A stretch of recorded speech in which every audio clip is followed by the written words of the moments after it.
Hello all. Once again, good morning to everybody. Welcome to the third session of panel 1, entitled New Approaches from the Ground Up, Sufficiency. I'm Marta. I'm leading this panel with my colleague Marlene. Today we have with us Yves Marignac, Grit Verbeek, and Caroline Damgaard. I hope you are having a great time here at virtual eceee, and I hope you had a little bit of stretching between sessions, because being all the time in front of a computer can be a lot of tiring. Without further ado, I will pass on to Yves Marignac, which brings us today the presentation Scaling Up Energy Efficiency on a European Level through a Bottom-Up Modeling Approach, Lessons and Perspectives. Yves, the floor is yours.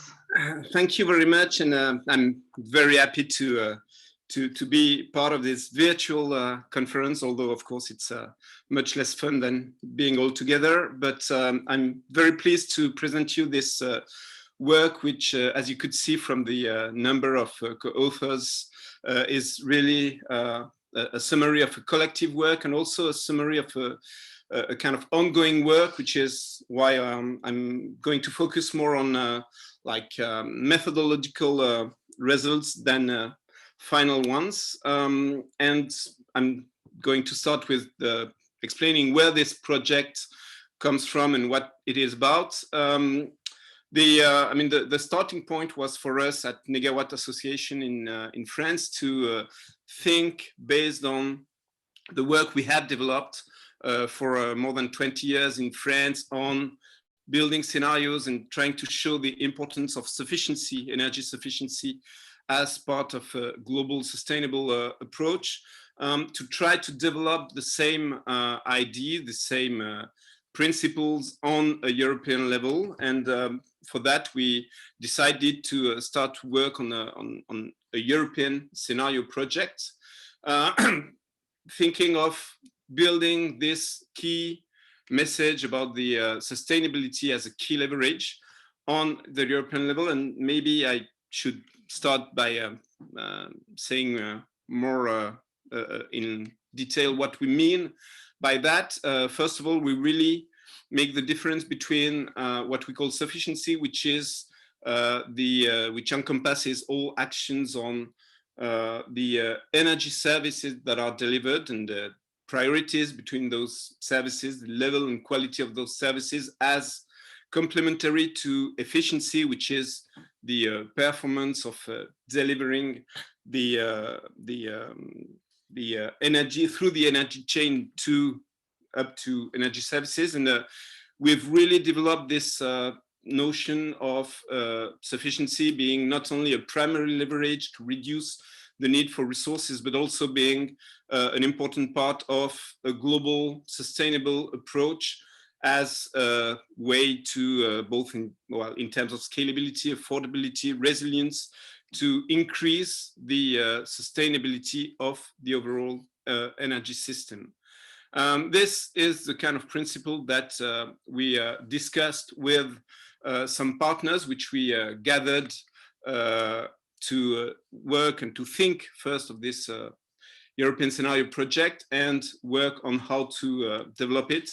Maybe one important point to emphasize is that we had first to agree with the partners we wanted to work with on long-term objectives, and we mostly agreed on objectives of on a European level of getting to net zero greenhouse gas emissions on the European level as soon as possible, and by 2050 at the latest. As soon as possible, meaning that we don't have an idea upfront of when it could be, but we think that any time before 2050 is necessary.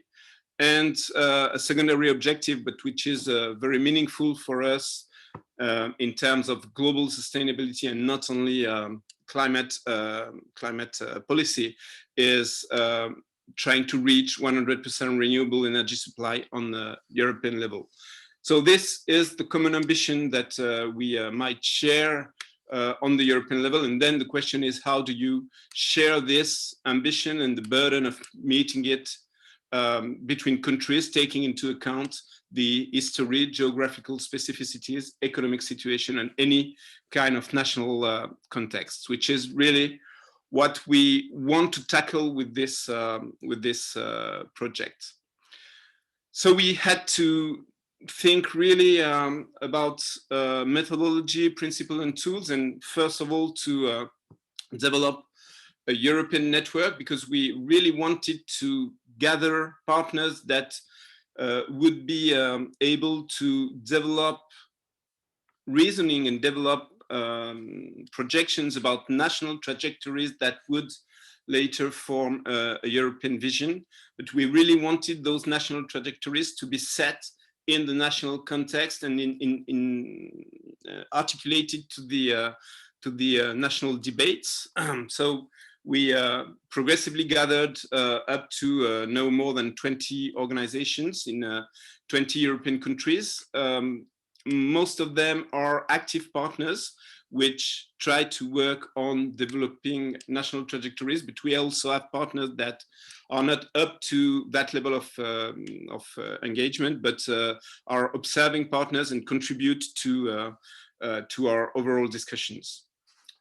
Once we have this network of partners, what we try to develop is a progressive process to start from like diverse national trajectories and get up through to an integrated European vision. And we've identified different stages for reaching that, which deal both with a continuous improvement of the ambition and the robustness of the trajectories that we work on, and also at the same time a progressive integration of national trajectories into a clear and consistent European one.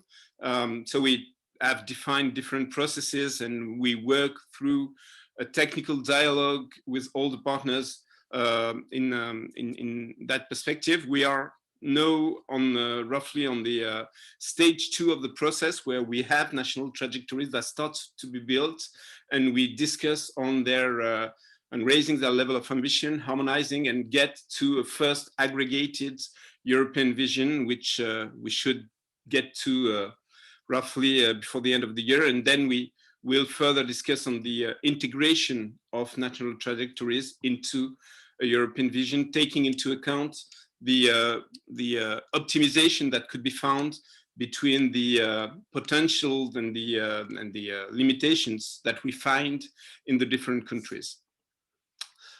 We also developed modeling tools to work on to work this process through. Modeling tools that are basically as simple and robust as possible to deal with the very different situations we find in the different countries and the very different level of input data, for instance, that we could use and so on. But without getting into details, we mostly used a modeling that Negawatt had developed to work on the regional and national level in the French context, and we adapted this to for this project.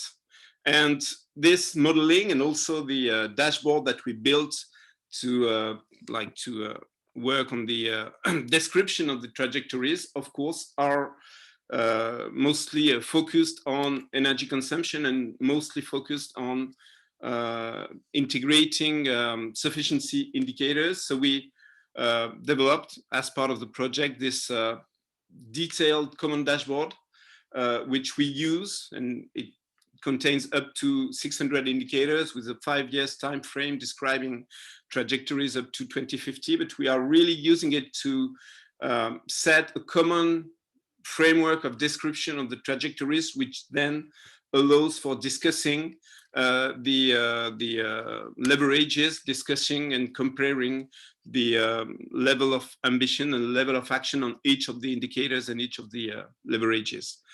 So that is very roughly the kind of principles and methodological framework that we set, and this allows for further discussing, which is what is at the core of the project, which is discussing sufficiency indicators. And we had therefore a kind of intensive technical dialogue with the partners based on their inputs in trajectories to discuss what are the most meaningful sufficiency indicators that we can find and what could be discussed in terms of building sufficiency assumptions and reinforcing them with having in mind the linkage between factors that could impact on the sufficiency level and possible policies to influence those factors. This is an example of the kind of mind map that we developed to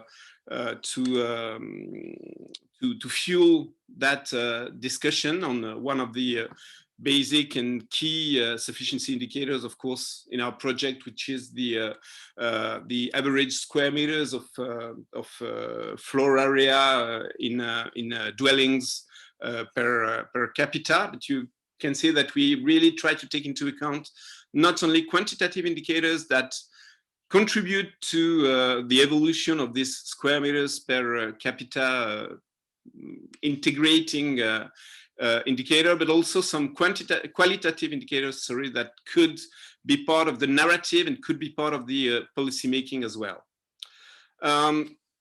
This discussion on key sufficiency indicators and how they could evolve through the implementation of ambitious trajectories allows for identifying the level of action that each of the partners includes in the trajectory that it proposes. And you can see here a first image of the first set of national trajectories that are the first input in the project. You can see that on aggregated indicators like square meters per capita or for mobility person kilometer per capita, there is some difference in the assumptions and the evolution, but you could also identify something like a corridor, and we really have agreed with the partners to work on this idea of corridors and discuss how these sufficiency corridors could be used to discuss how the level of energy services could try to converge between the countries, taking into account very different starting situations and very different possibilities for this to change depending on the demography, the building stock, the status of collective transports and many other things of that kind. But we've really started this process, and it's going to continue, of technical dialogue to agree on the principle of corridor and then discuss how this corridor could be further reduced as the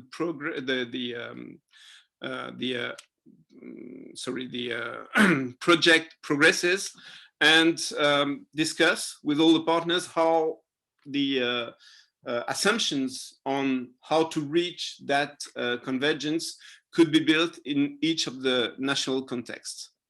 And finally, this methodology and the identification of sufficiency indicators and corridors is also a mean to quantify the specific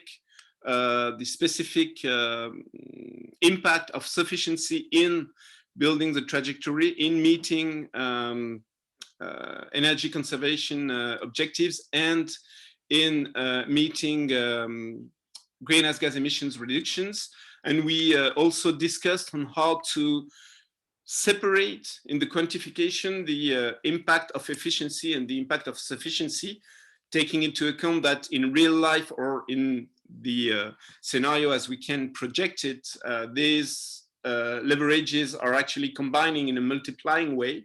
So we need to take into account a kind of average between the calculation of the impact of efficiency first and then sufficiency, and the impact of sufficiency first and then efficiency. We defined a methodology to to clearly and fairly quantify the respective impacts of energy insufficiency, and that will allow for us to bring, as part of the overall results of this European scenario we are building, a clear accounting of the role of sufficiency in meeting the targets. And this is my last point, bringing me to some words of conclusion, but I won't go over all these detailed points again. It's just to basically say that we are very happy with all we've already built as in terms of methodological steps, principles, tools to discuss and work on this sufficiency first principle, integrated in the modeling, integrated in the building of assumptions and policies, and quantifying it. And we're up to further technical dialogue to get this work done and hopefully present some first results and further reinforce them before the end of the year. And finally, we are very happy with extending our network and developing new exchanges about this sufficiency-based project. And you have our contacts here. Thank you very much. Thank you, Yves, for your presentation. It was very, very interesting. I was thinking with my buttons whether, well, it's fantastic to build a modeling tool from a bottom-up approach for a European scale. And I have, for now, just two questions for you. Addressing this modeling approach from bottom-up with 600 indicators, this demands for a lot of information. Is it feasible to gather that amount of information? Is it possible? Well, it's really not. No, the thing is, we are dealing with very different situations. I mean, we have partners in Germany, for instance, like the Wuppertal Institute or the Fraunhofer Institute. We also had discussions with the OCO Institute. We have a lot of data, we have a lot of existing very ambitious scenarios, and in those cases we have a lot and possibly a lot too much information to deal with. But in other cases, like Eastern European countries, where only a few players are concerned with building that kind of scenarios, and some of them are NGOs with not a lot of resources and not a lot of access to existing data, and sometimes the data even don't exist anyway. So we need to deal with those situations. That is one of the purposes of the dashboard. I mean, it's built in a way that could work with very different level of detail, which means that it could adjust to the situation of a lot of information and possibly too much information, and also to a situation of scarce information, and we could get those level of details to talk together. I mean, we could bring them to a kind of average level of detail that allows for discussing and comparing. And this, of course, will bring us progressively to increase the level of available data and the level of reasoning in the countries who are more lagging behind for the time being. But this increasing and this, raising the competencies and the capacities to work on this kind of ambitious scenarios in countries where it's not already enough the case, is also part of the project, of course. We have already questions coming. The next one is from Jean-Sebastian Brock. Mm-hmm. He says, could you look at interactions between sufficiency drivers? For example, home office can drive distances traveled down, but lead to people looking for larger dwellings. But that is precisely what we want to discuss. I mean, this general comment finds very different understandings and very different dynamics in the different countries. I mean, when you start in Germany or Romania with almost a twofold difference in the average square meters per person in dwellings, I mean, the expectations you can have is not the same, but also the dynamics of the population. I I mean, when it decreases and you have an already huge building stock, or you need to build a lot of new dwellings. I mean, all those situations are different. So I mean, both the expectations, the cultural background, which influences what people are ready to think of or not, is different. And the policies that you could put in place are different. So this is why we try to agree on a kind of sufficient level that would be acknowledged in all contexts as a reasonable target, with the idea of setting this in between meeting individual needs and coping with planetary boundaries. And once we have defined this corridor, then it's up for each partner in its national context to think of ways to build the indicator, for instance, the size of dwellings, and therefore the average square meters per person, into that corridor in a meaningful way in the national context. And that is what we find much more interesting, that working on the European level in top-down process to then put constraints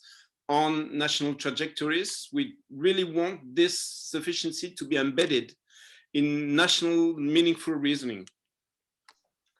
Grit is asking if for you to explain a bit more about the national trajectories. How do they look like, and how is it possible, and how do you perceive to include energy efficiency in national energy policies? So I mean, regarding the national trajectories, we work, of course. I mean, all the partners work, but we are doing some work also. I didn't mention that. I mean, some of the countries are not covered, and we are trying to cover them through a kind of harmonized and simplified way, so that we eventually get to a European vision, even though we don't have partners in all countries. But for the countries where we have partners, I mean, we are working based on past trajectories and the analysis of trends and existing scenarios to see how trends could be changed.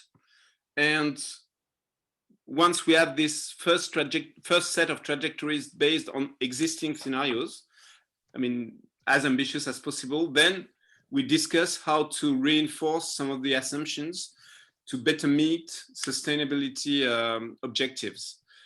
So that's how we are trying to work. So we are taking into account NDCs, for instance, and I mean all the existing work on trajectories.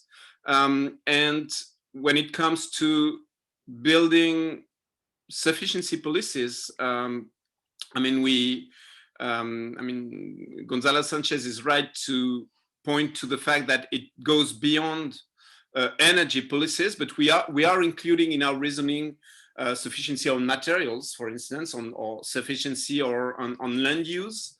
And yeah, the aim is to build proposals and recommendations on how this kind of comprehensive sufficiency should be implemented in policies. And again, we could come up to recommendations on the European level, but it's also going to be up to the national partners to develop recommendations that are fit to their national context.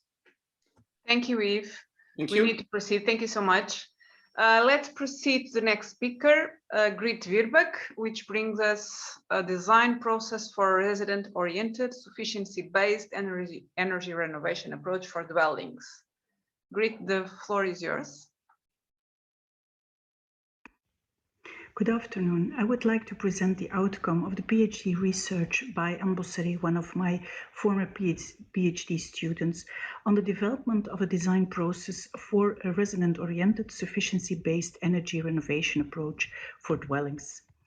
We all know that energy efficiency is considered a key measure against climate change. But if we look at the definition of energy efficiency as described in the Energy Performance of Buildings Directive, it is described as the ratio of output of performance, service, good, or energy to the input of energy. An energy service in a building is, for instance, heating a building, and in an energy efficient building, we want heating to require less energy input. So the aim is to provide more service for the same input or to use less input for the same service. So the focus of energy efficiency is mainly on the energy input rather than on the energy service.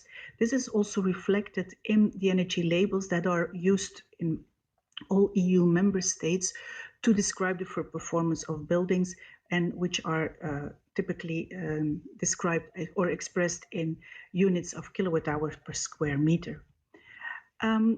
This focus on energy input leads to three characteristics that risk to jeopardize effective energy savings. One is the relative scale. As energy labels compare buildings on an energy efficiency point of view, they neglect, in fact, the impact of the building size on the absolute consumption. Furthermore, they tend to adopt standardized norms for thermal comfort. So acclimatization systems are typically designed to provide thermal comfort in rooms as a whole, regardless of the effective spatial use. And they also make an abstraction of the social context, and very often energy efficient designs often overlook residential's actual and dynamic everyday behavior. There is a growing call to implement another approach, which is energy sufficiency. It's not meant to replace energy efficiency, but to supplement it. And the focus of energy sufficiency is focus on energy service. Energy sufficiency wants to rethink the quantity or the quality of an energy service in a way that enough of the service is provided, but avoiding that too much of a service is used. So you could call it living comfortable within the ecological limits. There are, in literature, you find three types of energy sufficiency intervention. One is the reduction of the quantity or quality of the energy service through a quantitative reduction in needs or in the demand of energy to provide needs. The second intervention is an adjustment of the quantity or quality of the energy service to an adjustment to the actual needs in order to avoid waste. And a third intervention is the substitution of a quantity or quality of energy service through a different transformation of the basic needs into energy needs. If we look at the problem statement, at this moment, the current energy policy for new houses, they have to meet energy efficiency standards, and also existing houses, they use energy labels for existing houses to express the energy performance, and it's expressed as an efficiency in consumption per square meter, not as a sufficiency, the overall consumption. And we see in all EU member states a lot of policy campaigns to convince homeowners to renovate their house in an energy efficient way. But if we look at the current reality, especially in Flanders, we have a lot of old, large, underused dwellings. And actually, residents already tend now to adopt an energy sufficient attitude, because otherwise they would have a very high energy bill. So they choose to heat only some rooms, they migrate within the house along the seasons, or they try to make large rooms smaller. And so what we also see is that in these old houses, residents tend to consume less energy than is calculated with building simulation programs, which is also called the pre-bound effect. And what we often see is that after a typical energy efficiency renovation, that residents are nudged to acclimatize the whole house because of the lower energy cost, and that in the end, after the renovation, they consume more energy than is actually calculated, which is also known as the rebound effect. And so what we wanted to do is, starting from consideration on the high use of resources, both materials, costs, in energy renovation of large underused houses, to see if there is no alternative renovation approach to reduce the actual overall energy consumption. And we worked with a case study. We started with 3 large underused houses, and in fact, to admit that residents were very eager to participate because they actually were really struggling with the same questions. They wanted to reduce their overall energy consumption, but they couldn't find their way to doing it through energy efficient renovation. So we did an in-depth study of the dynamic residents' behavior and comfort experience through the seasons with semi-structured interviews, guided tours, photographic journals, coding and visualization of their behavior and experiments, and also a mapping of their actions, their interactions. It's also looking at eventual energy sufficiency interventions that the residents already undertook. And the aim was to see how can we design for energy sufficiency, and also how can we support designers towards designing for energy sufficiency. Through this case study, we could determine a lot of influencing factors through the that define the residents' interaction with the dwelling in an energy-related context. There are behavior-related factors on the actions and the occupancy within the dwelling. There are comfort-related factors on the type of comfort, the level of comfort and subjectiveness of comfort. There are environment-related factors, both built factors, but also spatial factors like connections and dimensions, spaces, natural factors. And these factors are often, we can also find them often in other studies. What we added and is less frequently studied in other studies are the time-related factors, where we also took into account factors like the season, the days in the week, different between weekday and weekend, and changes along the day. And this led to a scheme, that describes the relation between residents and their energy needs, where we see that the dwelling, the living environment, acts upon the resident in two ways. It cultivates their comfort experience and also their comfort needs, and this comfort experience is a driver for the resident to actually perform energy-related behavior. This way he or she can manage his or her comfort experience and needs, and this altogether establishes the energy demand. And this can be very varying over the season, so this time-related factor is also quite important. We then undertook a research by design exploration of the cases for an energy sufficient renovation. For each of the cases, we went through a design process of analysis, synthesis, and evaluation, which for each of the cases led to case-specific findings. And then these findings were analyzed based on 3 design goals that we had put forward. One was to integrate the residents' dynamic way of living throughout the season. A second design goal was to centralize residents in each phase of the design process by means of placemaking. I will come back to that later on. And the third one was to see how we could increase the energy sufficiency of spaces and how we could stimulate a more energy sufficient way of living by means of the 3 energy sufficiency interventions. And this led in the end to a design process, an overall design process, and to methods and steps to generate energy sufficient solutions. So what we found was that, in fact, the aspect of placemaking was very crucial in this design process. And in contrast to spaces, where we see often buildings as a collection of spaces, we looked at places, and places exist through the eye and the experience of the residents. And for a resident, a dwelling is in fact a collection of places and non-places. And so the first step in the design process is an analysis to identify the places and identify the opportunities for energy sufficiency by looking at these places. So we did an analysis of the residents' behavior, the comfort experience, and their interaction with the dwelling, and also an analysis of the space in order to identify these places. For instance, we could find how, well, we could do a mapping of the duration, the frequency, the mode of occupation to identify places. We could do, we did a mapping of thermal and other needs in order to identify the meaning of places, and the same also we mapped the design quality of spaces in order to identify the meaning of spaces for residents. Then in a second step, in the synthesis, we first tried to group the places according to duration, frequency, comfort, and so on. And we grouped them, and there are several organizational principles that can be used for grouping places. In the next step, we started to zone places, and there are several ways of zoning. You can do linear zoning, or you can use centralized zoning. For instance, what we saw that very often there were decentralized warm places, and we tried to centralize them.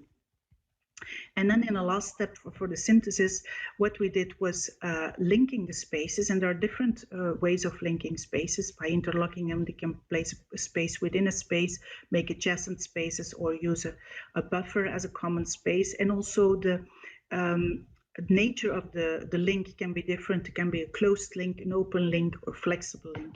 And this way, by using this grouping, zoning, and linking, we were able to create dynamic spaces that could be used in a dynamic way all over the seasons.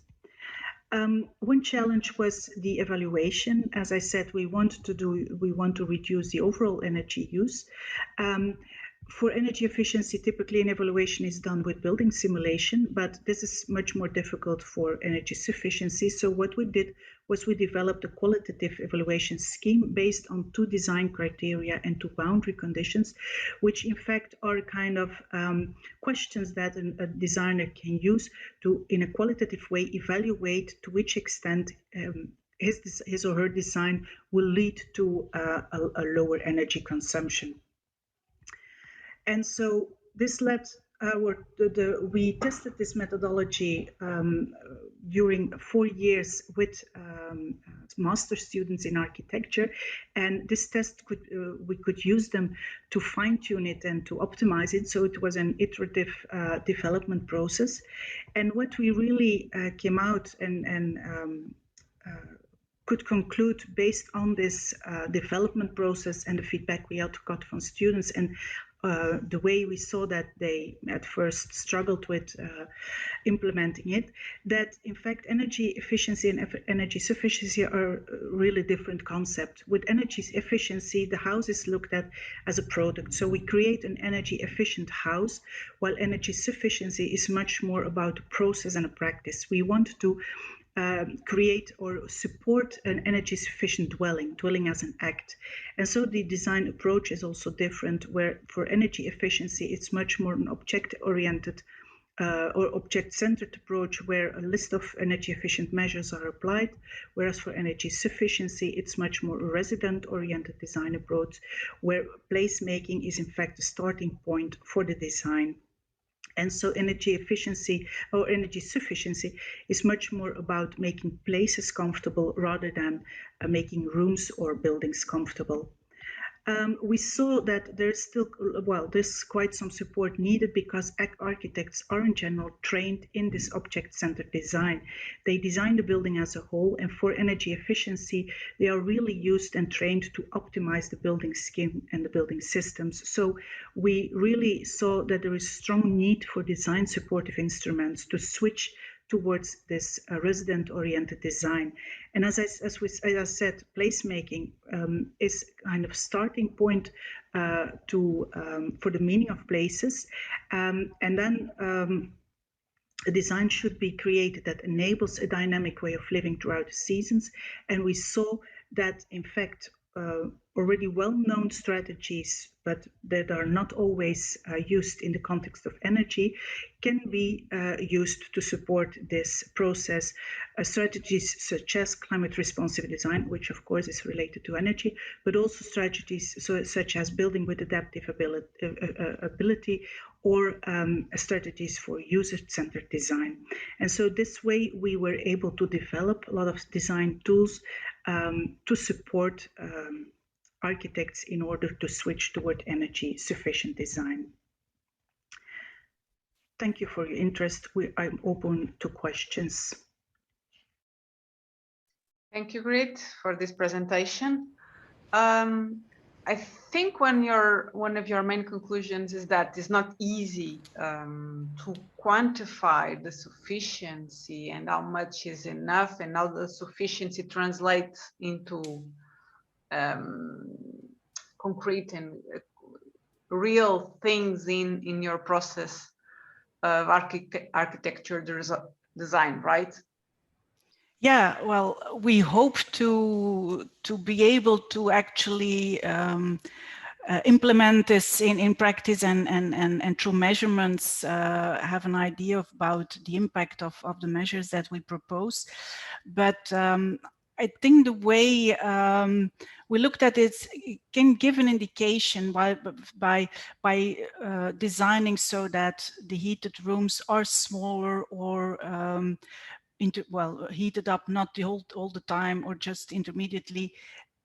I think we can already conclude that this will lead to a lower overall energy consumption. So that was the idea that when we see that I know that in Flanders we have on average larger houses than in the rest of Europe, but we see very often with renovations that old houses are opened up completely inside, and so in a way that actually, well, even if they don't want to, people are are pushed towards heating the whole room, and this is a little bit what we want to change and make architects and designers become more aware of that you can do it sometimes with very simple measures, just like adding a flexible wall so that when it's necessary and you want, you can open up, but at other moments that you can close and make your room smaller and so on. So you answered my second question, which was, were actually differences in after your process in the interior of design, and you just answered it. Yes, there are. We have a question from Guillaume Behem. Could you elaborate on the design tools you propose to foster energy sufficiency in buildings? We developed a kind of process where we really start with an analysis and an in-depth interview with your residents, so that you actually become quite aware of what they like or what they want in their house. And then we have this principles of grouping places and looking more deeply in where do you place warm rooms, or what are actually rooms that should be warm and which maybe can be cooler, and how do you group them, how do you link them, and so on. And as I said, in the end, these are not new principles. In fact, these are quite well-known principles, but what we see is, with a focus on energy efficiency, there is very little attention for all these principles. So we try to combine and a lot of already known strategies, but in a way to look at how can you use this strategy specifically to reduce your overall energy consumption.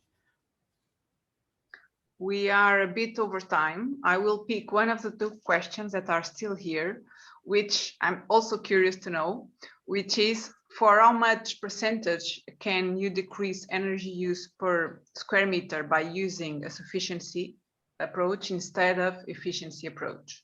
It's from Katerina. Yeah, I cannot answer to this, and actually I wouldn't like to answer in an energy use per square meter, because for me it's the overall energy consumption, or maybe the energy consumption per capita. But actually I don't know. It's something that we still are looking for and want to investigate, to have more quantitative information on what the actual reduction could be. Thank you so much, Liz. There are still one question. I'm inviting you to answer it in Wova. Yeah, afterwards. sure, I will do so. We need to proceed to Caroline Damgaard with energy sufficiency and well-being, understanding diversity and inclusion for energy production strategies. Please go ahead. Good afternoon. I'm Caroline. I'm a researcher at ACE Research, which is the independent research arm of the Association for Decentralised Energy based in the UK. We work on a wide range of topics related to the net zero energy transition and decentralised energy in particular. Today, I'll be discussing insights from a recent roundtable we hosted in collaboration with SE2 Consulting and Dr. Charlotte Johnson at University College London. The roundtable focused on issues around diversity and inclusion in the design and delivery of energy demand policy and programs. I'll start out with a little bit of context, thinking about how our discussions around diversity and inclusion relate to the topic of energy sufficiency and well-being, before then diving into the details of the roundtable. In many ways, shifting our focus to notions of sufficiency and well-being, as this panel 1 aims to explore, and addressing challenges around diversity, inclusion, and equality are, or indeed should be, two sides of the same coin. In thinking about these issues, we've taken the user's perspective as our starting point, considering the importance, but also frequently lack of a user's perspective amongst decision makers and practitioners, where a focus on the energy system rather than the energy user has meant that energy services needs of some consumers are often met better than those of others. The user's perspective in general has been lacking in the energy sector, and the diversity of perspectives even more so. The diverse experiences, circumstances, and needs of different types of energy users across gender, race, and other protected characteristics. And the thing is, the energy system is changing and becoming increasingly decentralized, democratized, and digitalized, all of which have implications for the role of energy users within the energy system, and vice versa. And so with these changes comes a need for new ways of thinking in order to embrace these changing roles, moving away from a sole or primary focus on the system, the economic unit of the household, and unnuanced depictions of the energy user. Moving to a greater understanding of the great variety of people who use and increasingly interact with the energy system. So this was really the motivation for our initial exploratory roundtable discussions, to initiate conversation about the importance of and challenges around mainstreaming a diverse user's perspective in the energy sector. So coming back to the other side of the coin, how this links to sufficiency and well-being approaches to energy consumption. I think a narrative around sufficiency and well-being, with the inherently subjective and context-sensitive nature of such a narrative, has the potential to really draw attention to users' perspectives and to questions around inclusion and equality across diverse perspectives, experiences, and needs. But on the other hand, I think it's important to be aware of the danger of an approach to energy demand reduction based in notions of sufficiency and well-being if these are used as top-down normative tools and are not underpinned by a recognition of diversity and a commitment to inclusion and equality. So having briefly set the scene, we hope that by sharing our insights from our energy demand and diversity roundtable, we can encourage further discussion and consideration of some of these ideas as we think more about what energy sufficiency and well-being means in the context of net zero energy. We intended the roundtable to be the starting point for a much bigger and continuing conversation. So the purpose really was to take the first initial steps to begin to understand the challenges experienced by decision makers and practitioners around diversity and inclusion, and to enable participants to share current thinking and approaches, as well as identify ideas for how to begin to move forward.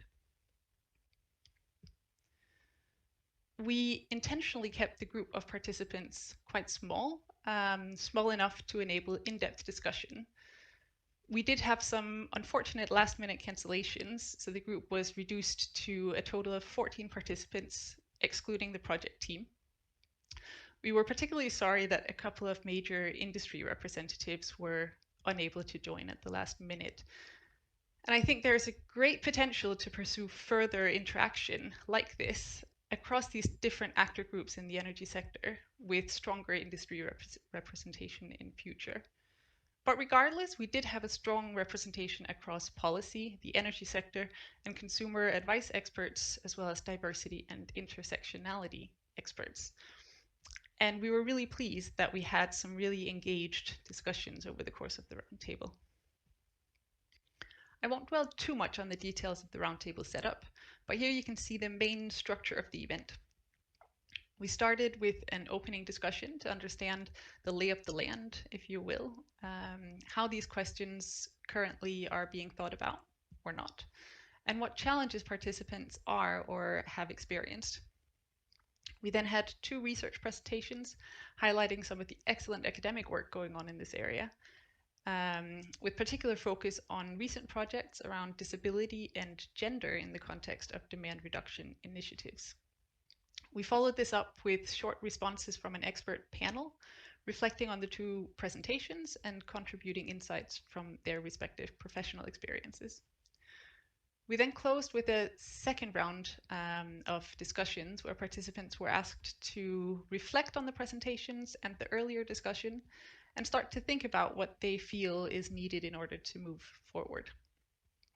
For both the discussion sessions, we used breakout rooms to enable in-depth discussion in smaller groups, and then a lead facilitator from the project team fed key insights from each breakout room back to the whole group afterwards. During the breakout rooms, we also used Jamboards, which is like a virtual collaborative note-taking platform that enabled participants to share thoughts both in spoken and written form during the discussions. So, moving on to some key insights, I'll focus on 3 themes of key challenges identified by participants in the roundtable, as well as 3 areas of promising activity that was discussed. In terms of challenges, discussions largely centered on issues around terminology and understanding, around data, and around the translation of learning into practice. Starting with terminology and understanding challenges, there was a common feeling amongst participants that one of the major challenges for advancing a user's perspective in general, and a diverse user's perspective even more so, remains the issue of language gaps. Fundamentally, the energy sector is felt to rely on quite difficult and often highly technical language, and this is seen to create a fundamental challenge for more inclusive practices. Another issue here centered on the way the energy sector think about and frame energy use and users. A tendency to think in terms of households as economic units as opposed to people and everyday practices, and a concern that there is significant disconnect compared to how people in their everyday tend to think about energy use. Finally, more specific to the topic of diversity, it was felt that it would be really important to advance terminologies and understandings in the energy sector that are not only sensitive to diversity and to diverse identities, and recognize the sensitivities inherent to this topic, but that are also flexible enough to embrace the fluidity and changing nature of identities. Another major theme across the roundtable discussions was around data, with challenges around availability as well as the use of data. Not surprisingly, lack of data was repeatedly highlighted as a barrier to improved monitoring of impacts from a diversity and equality perspective, which in turn results in a lack of evidence base to progress policy and program design in this direction. What's more is, even where data does exist, participants experience challenges in using that data. There's a skills element to this, but more than that, this has to do with how data has been collected in the past and how databases have been set up, which often are not conducive to the types of analysis and to asking the types of questions we may be interested in terms of diversity, inclusion, and equality. Third, there was considerable discussion around the difficulties of collecting data around what's understood to be potentially quite a sensitive topic, and certainly involves collection of sensitive personal data. And finally, participants felt that there's a tension between the often highly qualitative nature of much existing work around equality and diversity, and a culture that often favors quantitative data over qualitative data. The third theme focused on challenges around implementing learning. While there was much discussion of the lack of relevant data, it was also noted by research participants at the roundtable that there is some very good knowledge and data gathered by academics, which can be very challenging to transfer and to translate into real-world impact. A similar challenge was emphasized around small pilot projects or trials, and the difficulty of implementing learning from these, perhaps often in a qualitative form, as discussed before, into more strategic and larger projects where they could really start to see a lasting impact. And in relation to both of these, the issue of fragmented, short-lived efforts was discussed, and the importance of more long-term strategic anchoring of equality and diversity efforts within organizations. Beginning to map out these challenges provides useful insight and ideas for the direction of future work, but it's also interesting to highlight the enthusiastic discussions we had around existing activities that are successfully advancing equality, diversity, and inclusion in the context of existing energy demand reduction work. It was clear that what's worked for some has not always worked as well for others, but there were a number of common themes emerging from the discussions. Here we highlight 3 key themes, one around engagement and inclusion activities, and 2 focusing more on concrete design practices. In terms of engagement and inclusion activities, participants shared positive experiences, having worked with representative organizations, in particular around advice provision and dissemination activities. Likewise, having established processes within organizations for working with community representatives have been found to add real value in terms of fostering inclusion and improved understanding of users. Useful internal organizational initiatives were also discussed. In particular, staff vulnerability training was highlighted as a useful way to develop skills for thinking about and engaging with different groups of users. And a regular review of organizational language was also discussed as an important way to ensure that the organization maintains an inclusive language culture. The other 2 themes are more concrete, to do with program design.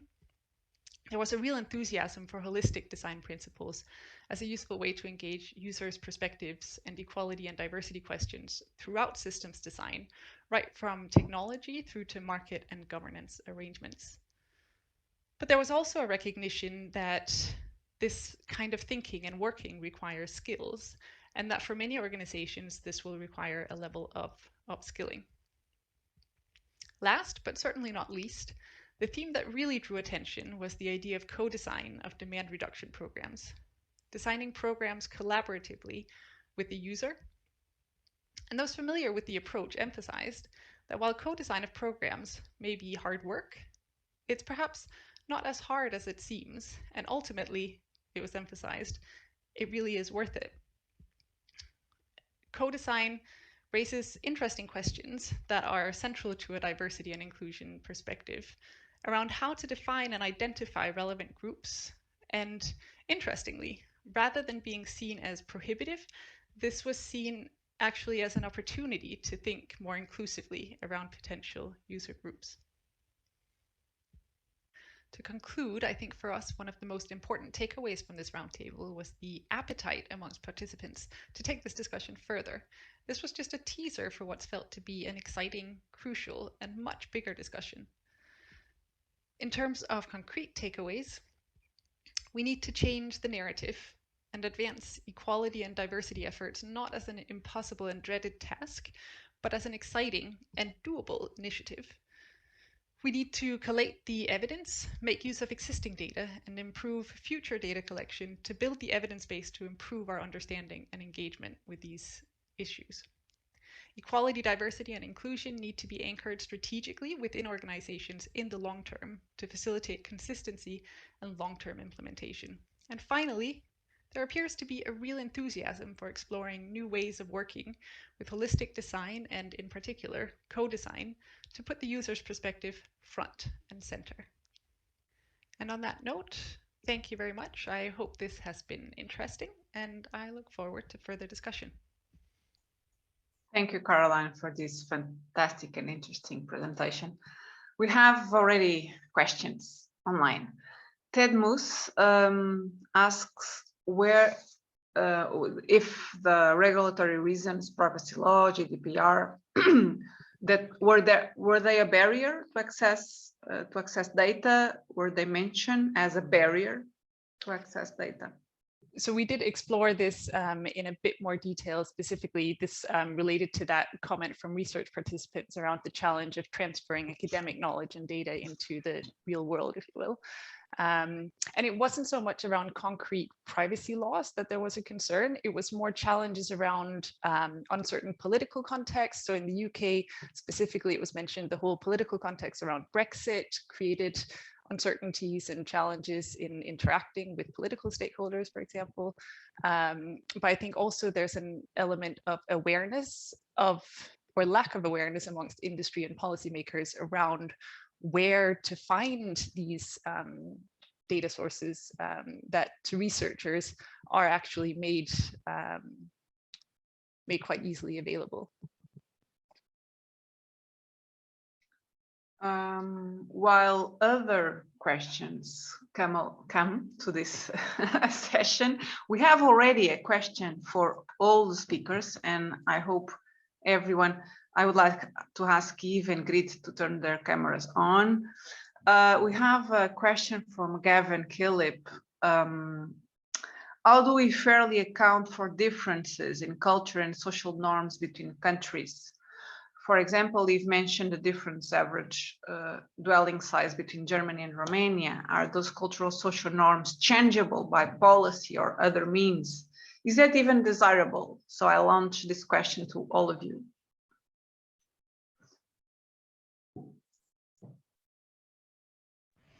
I want to give some answer to that.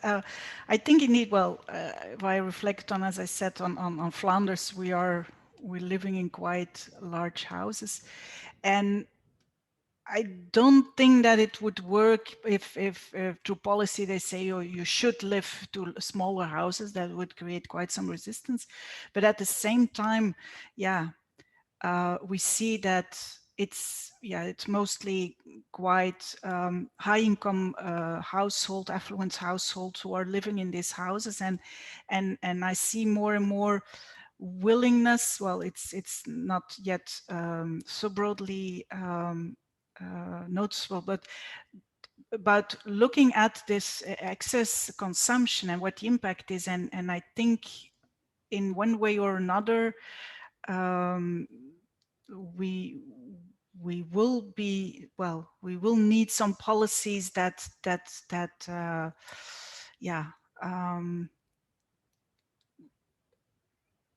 take into account this kind of excess consumption, and then in an indirect way this might have an impact on dwelling size. So like now energy policy is about energy efficiency, and the size of the house is not at all taken into account. And I think when they look more at overall energy consumption or energy consumption per capita, this could make a change and indirectly change the norm of what is a good dwelling size. A further comment on that question, I think that links very much to the discussions around language as well, and the narrative that is being told. There was another presentation in another session yesterday that talked about the need for the energy efficiency industry to start focusing on the story that we tell, how we tell the story, rather than focusing on providing the evidence base, or only focusing on providing the evidence base. That we really need to start thinking about what narrative we tell, who we tell it to, and how we tell it. And I think the whole energy sufficiency notion gets at that quite well in terms of changing that narrative. Greet, you were talking about that in your presentation.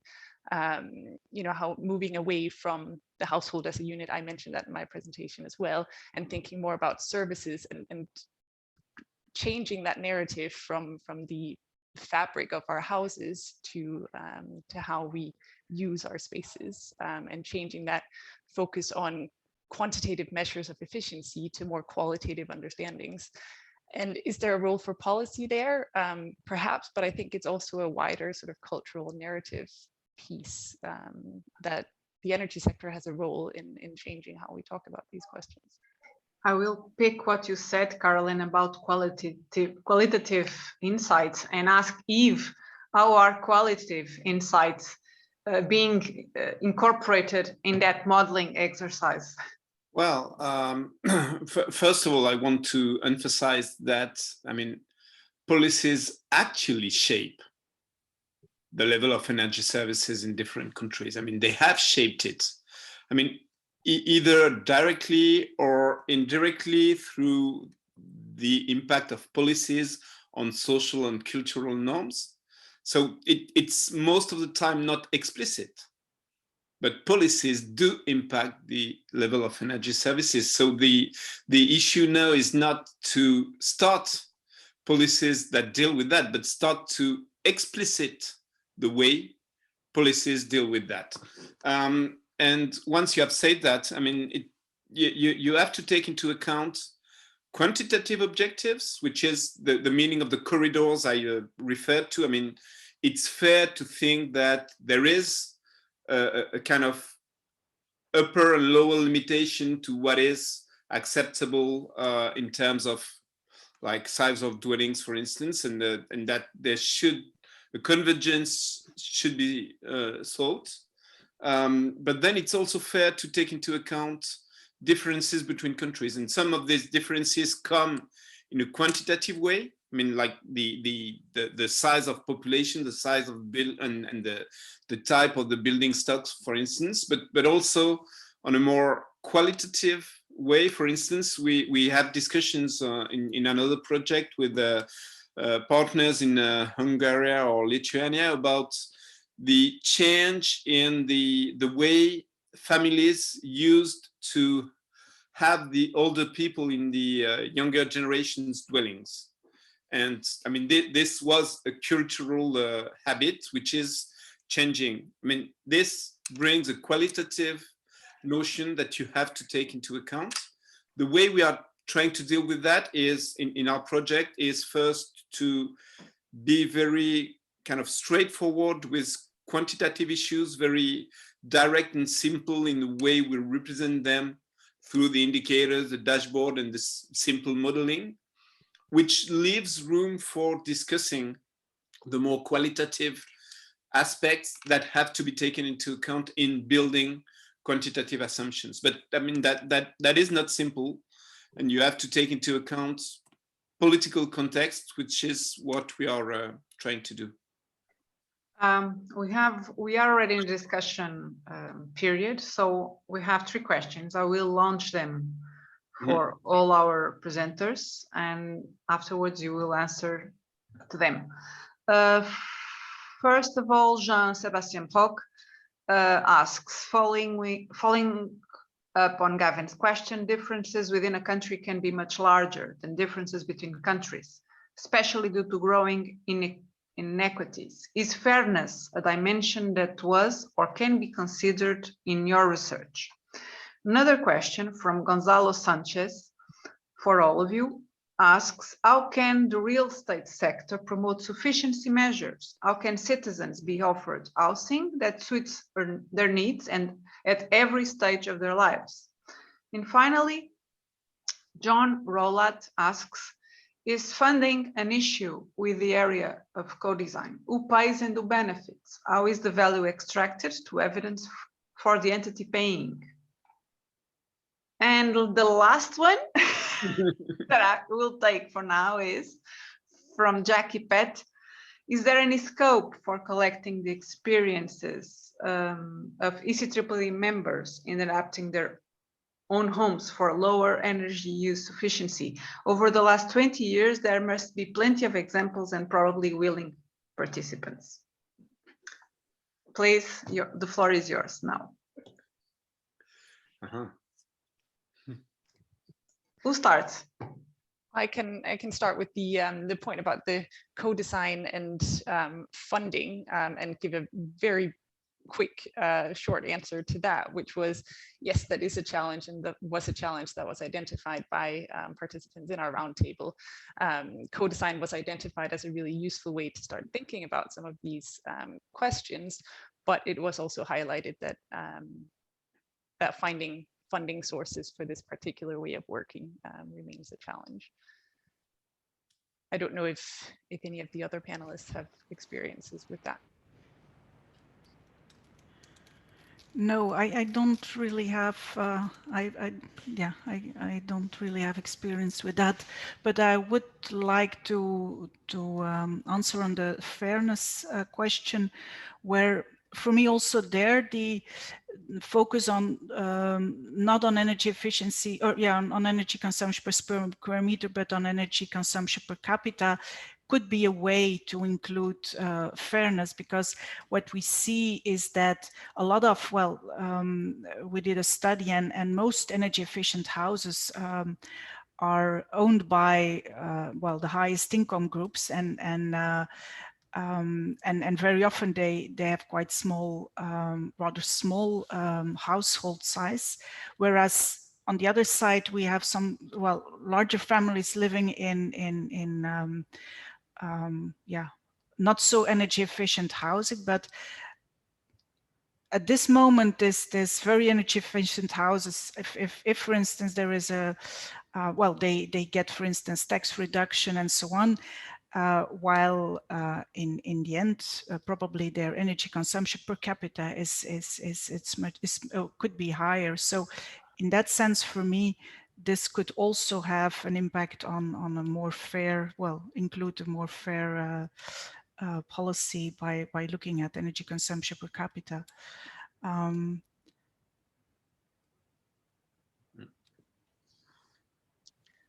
Adding to that question, oh, sorry, Yves, did you want? No, go on if you want to. I'll just say quickly that I think the breadth of focus on this panel sort of highlights the importance of this question around fairness. Exactly. So we had the first presentation, Yves, you talked about at bottom-up level, but with a focus on the national context and the diversity across national contexts to inform a European vision. But the putting fairness front and center of energy sufficiency discussions highlights the need to understand diversities within national contexts as well. So I think it's not, there's no easy answer to that question other than to say fairness needs to be central to any discussion and any work going on around energy sufficiency, I think. Yeah, I very much agree with that point. And that, I mean, yeah, I mean, the way we think about sufficiency, at least in our project, is really completely linked to fairness, but also linked to respecting diversity, as you emphasized, Caroline. I mean, it's not, when I mentioned this this idea of corridors to bring all national trajectories within roughly the same level of energy services, for instance, it's obviously not about putting a too much normative approach on this, and it's always to be thought in terms of average. But then, I mean, Jean-Sébastien is really right to point to the fact that there can be higher differences within countries that between the average of like energy services in different countries, and this has to be part of the discussion. I mean, even in our project, on the way any country could think of the trajectory, bringing it to a kind of converging level, which is fair from an international perspective.